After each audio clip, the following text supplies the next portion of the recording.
Direct selling में अक्सर लोगों के सामने चैलेंज आता है कि टीम बन गई, वो टूट गई, बिजनेस बढ़ा था, आज बहुत डाउन आ गया। अगर आपका भी ये चैलेंज है तो ये इंटरव्यू आपकी इन सारी समस्याओं का समाधान है। 25 साल के अनुभवी legend of direct selling Mukesh ji Kothari आपको इस समस्या से निजात दिलाएंगे, बशर्ते कि आप लास्ट तक बने रहें। डायरेक्ट सेलिंग इंडस्ट्री के अमिताभ बच्चन कहे जाने वाली पर्सनैलिटी श्री मुकेश जी कोठारी, मैं उनसे व्यक्तिगत रूप से बहुत प्रभावित हूँ और बहुत सारे लोग उनकी वाक कला से प्रभावित हैं, उनकी लीडरशिप से प्रभावित हैं। तो आइए हम सब लोग मिलके बहुत उत्साह के साथ में स्वागत करते हैं legend of direct selling Shri Mukesh Kothari. Sir बहुत बहुत स्वागत है। बहुत बहुत धन्यवाद सर, बहुत बहुत धन्यवाद आपका। पहले तो आप ये बताओ सर, इतने दिन बाद आए हो, मतलब 2019 से 2025, मतलब 6 साल, ऐसी क्या नाराज़गी सर? नाराज़गी नहीं, मेरे हिसाब से आपका और मेरा प्रेम ही ज़्यादा इसलिए बढ़ रहा है कि हम थोड़ा लेट हैं तभी बार बार हम याद करते हैं एक दूसरे को। जब पति पत्नी दूर जाते हैं तभी तो ज़्यादा याद आती है। उसी तरह जब दो दोस्त भी दूर दूर जाते हैं तो बार बार ऐसा लगता है कि मेरे साथ वो आए। और मैं फुल एक्साइटेड हूँ कि आपके इस इंटरव्यू में आने से पहले भी बहुत एक्साइटेड था कि मैं कब जाने का मौका मिले, और कई बार अपने बात भी हुई, लेकिन आज फाइनली हम साथ यात्रा करने वाले हैं हांगकांग की, और इसके बेटे ने अपना काम भी हो रहा है। बहुत अच्छा लग रहा है मुझे, बहुत बहुत धन्यवाद आपका। Thank you so much sir. ये जो थोड़ी दूरी बनाने वाली बात है ना सर, ये अपने आप में एक बहुत बड़ा विज्ञान है और इसका बहुत बड़ा इफेक्ट है। अभी मौजूदा समय में इस पर बहुत सारी किताबें आई हैं और वो किताबें ये कह रही हैं कि आप जिस व्यक्ति के साथ में बहुत क्लोज हैं, अगर आप बिल्कुल हमेशा उसके साथ में रहते हैं तो फिर संभावनाएं हैं कि कुछ ना कुछ चिड़चिड़ापन पैदा हो, कुछ ना कुछ इस प्रकार की चीज़ें आएँ कि आप साथ में तो रह रहे हैं लेकिन संबंधों में वो जो गर्माहट होती है वो कम हो जाए। राइट। और उसका एक तरीका है कि आप थोड़ा सा कुछ समय के लिए थोड़ी दूरी बनाएं, कुछ टाइम के लिए दूर चले जाएं। तो उस प्रकार का एक कॉन्सेप्ट है और इस कॉन्सेप्ट से आपने शुरुआत की, मतलब आप इसलिए नहीं आ रहे थे कि थोड़ा प्यार प्रेम ज़्यादा बढ़ जाए घर में बनी रहे। सही बात। तो आप 25 साल से एक ही कंपनी के साथ में टिके हुए हैं। पहला प्रश्न तो ये कि ऐसी क्या वजह है कि आप एक कंपनी के साथ में टिके हुए हैं, और दूसरा प्रश्न ये कि जो लोग टिक नहीं पाते हैं एक कंपनी के साथ में, आपको क्या लगता है क्या वजह उनकी रहती होगी? सबसे पहले मैं बता दूं कि डायरेक्ट सेलिंग को मैंने कभी आज के 25 साल पहले उसका नाम भी नहीं सुना था। जब मैं पहली बार डायरेक्ट सेलिंग में आया था तो मेरे जो स्पॉन्सर है जब मुझे डायरेक्ट सेलिंग में लेकर आए थे तो मेरे लिए एक यूनिक कंसेप्ट था ये। मैंने कभी ऐसा सुना नहीं था कि इस तरह से एक आदमी बिना पूंजी के, बिना किसी टाइम को फिक्स किए हुए, बिना किसी दुकान के, बिना किसी रिस्क के कोई कारोबार कर सकता है। तो मैं पहली बार में इतना प्रभावित हुआ कि मैंने सिस्टम में आया और मैंने काम करना चालू किया। और क्योंकि कहते हैं ना, भक्ति में शक्ति है। जब हम डिवोटी होते हैं तो उसका फल आपको मिलता ही मिलता है। तो मुझे आज भी बस साहब ये मुझे पता ही नहीं है कि डायरेक्ट सेलिंग में कितने तरह के प्लान होते हैं। लोग बाग आकर मुझे बताते हैं कि ये बाइनरी प्लान है, ये रिफाइनरी प्लान है। मुझे कुछ पता नहीं, मुझे मेरी कंपनी का प्लान पता है। और ये तब होता है जब हम डिवोटी होते हैं। दुनिया में राम भगवान अच्छे हैं कि शिव भगवान अच्छे हैं या शंकर भगवान अच्छे हैं, 90% लोगों की सोच इन्हीं में घूमती रहती है कि अच्छा कौन है। अच्छा वो है जिसमें आप डिवोटी हैं, और जब आपका मन किसी में लग गया तो वहाँ अच्छा होता है। और मेरा ऐसा ही मानना है कि मैंने पहला और लास्ट यही चालू किया था अपना कारोबार, और इसी की वजह से मेरी सफलता निर्धारित करती है।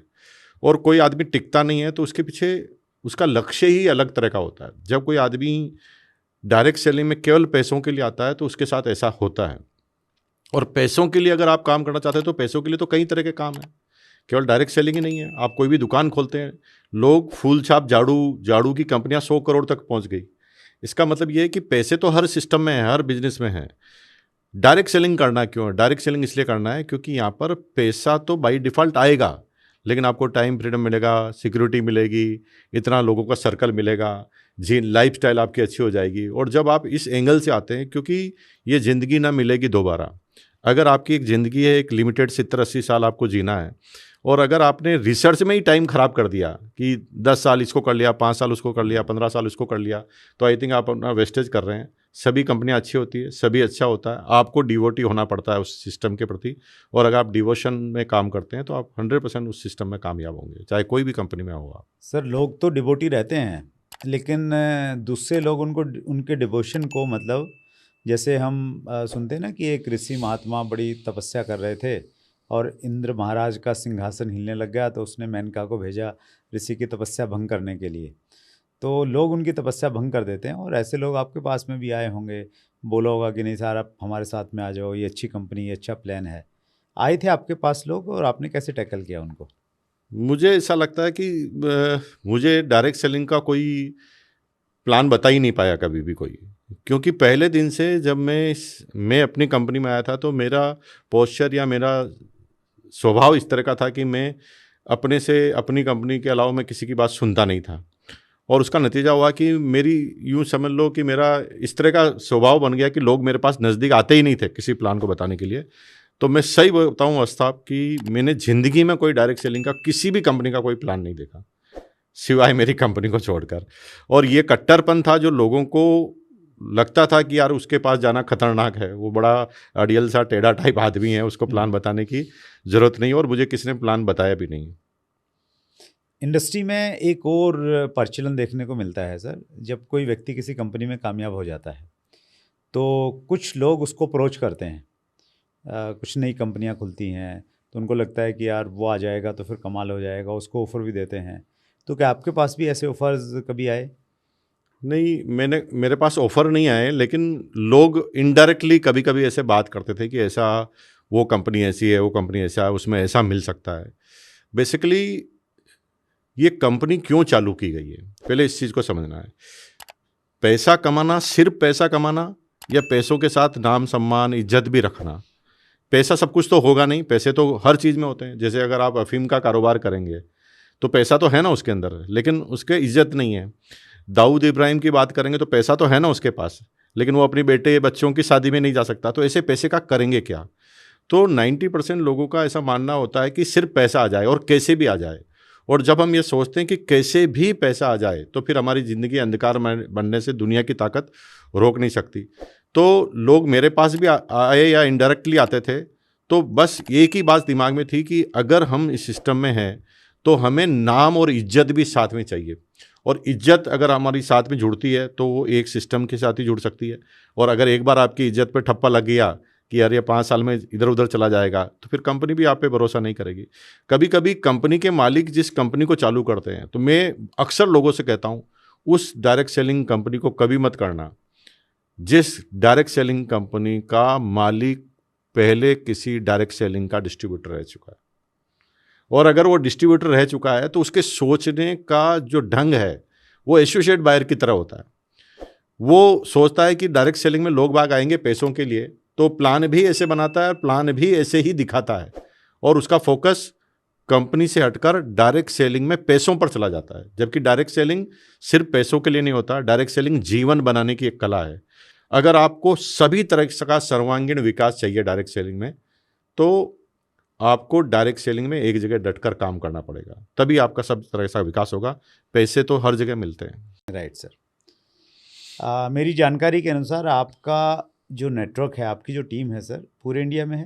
पूरे इंडिया में, हर डिस्ट्रिक्ट हर तहसील में मेरी है, पूरे इंडिया की। मतलब हर डिस्ट्रिक्ट और इवन तहसील लेवल हर तक गई है? तहसील में। वंडरफुल।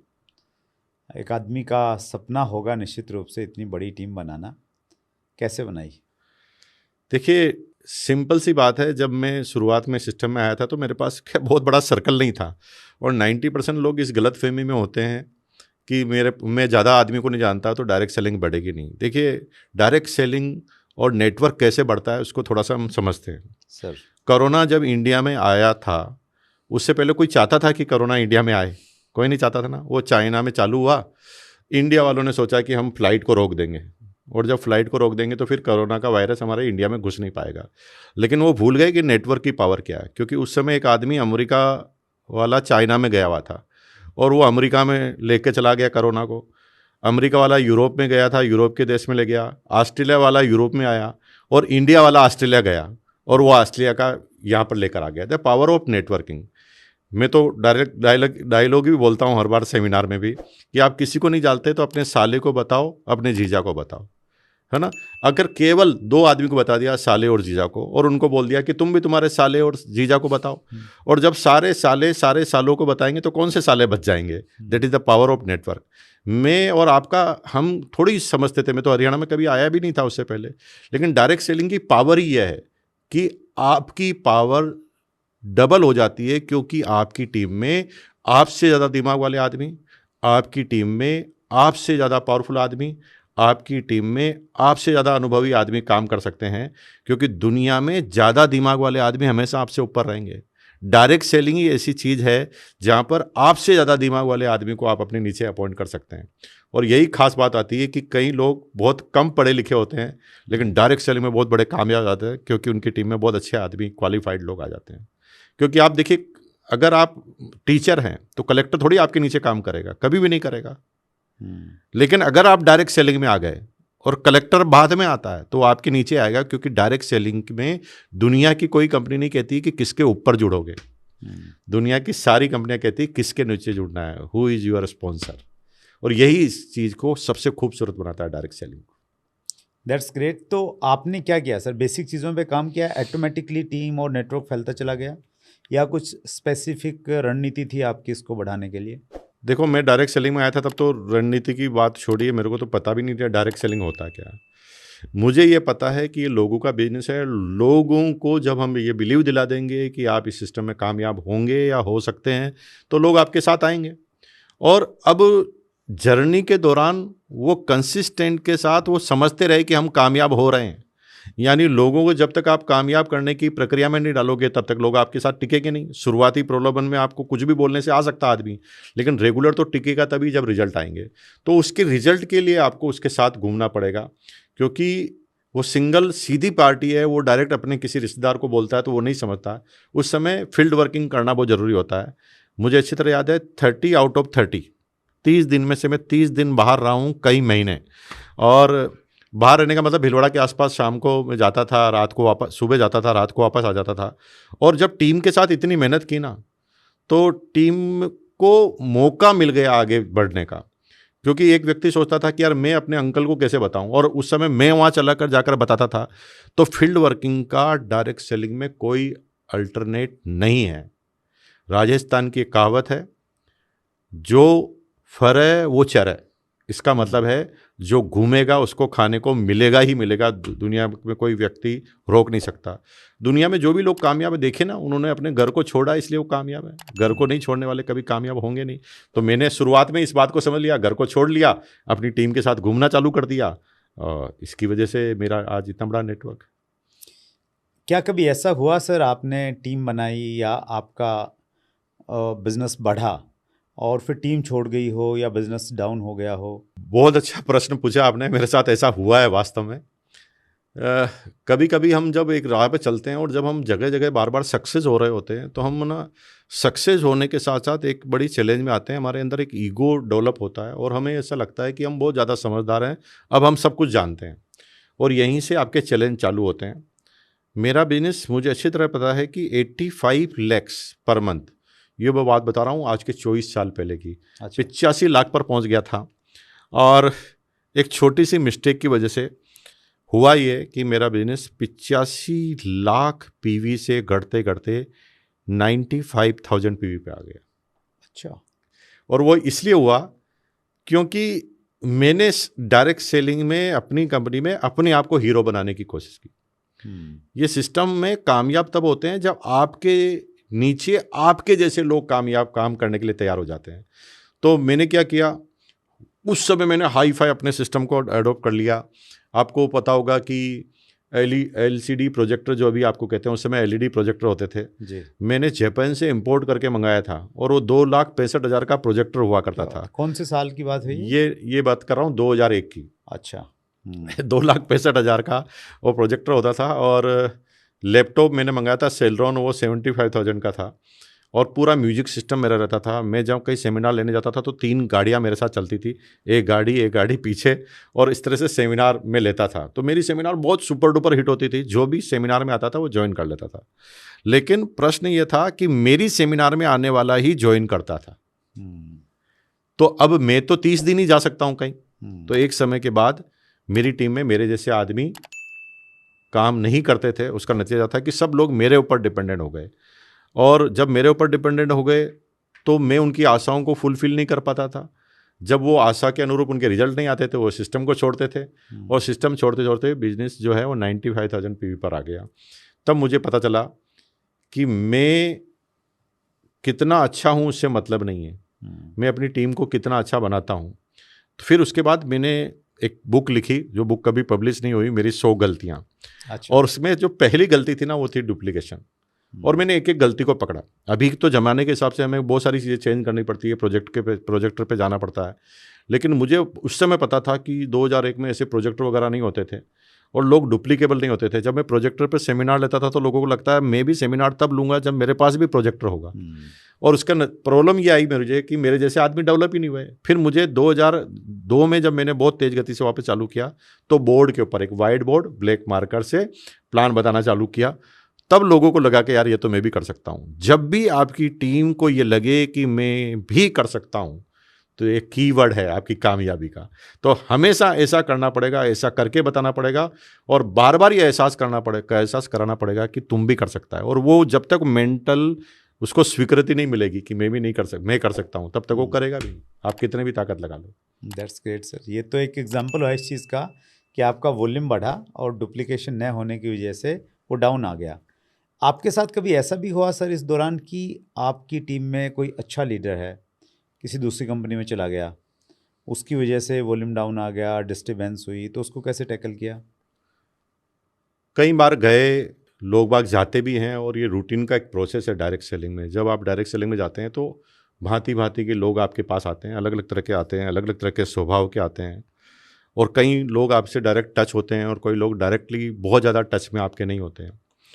और कई लोग जब आते हैं सिस्टम में तो अलग अलग उद्देश्य के साथ आते हैं। किसी का उद्देश्य केवल पैसा ही होता है, और वो जब आते हैं तो कहीं ना कहीं वो जाने की प्रक्रिया में भी जाते हैं। तो सबके साथ ऐसा होता रहता है।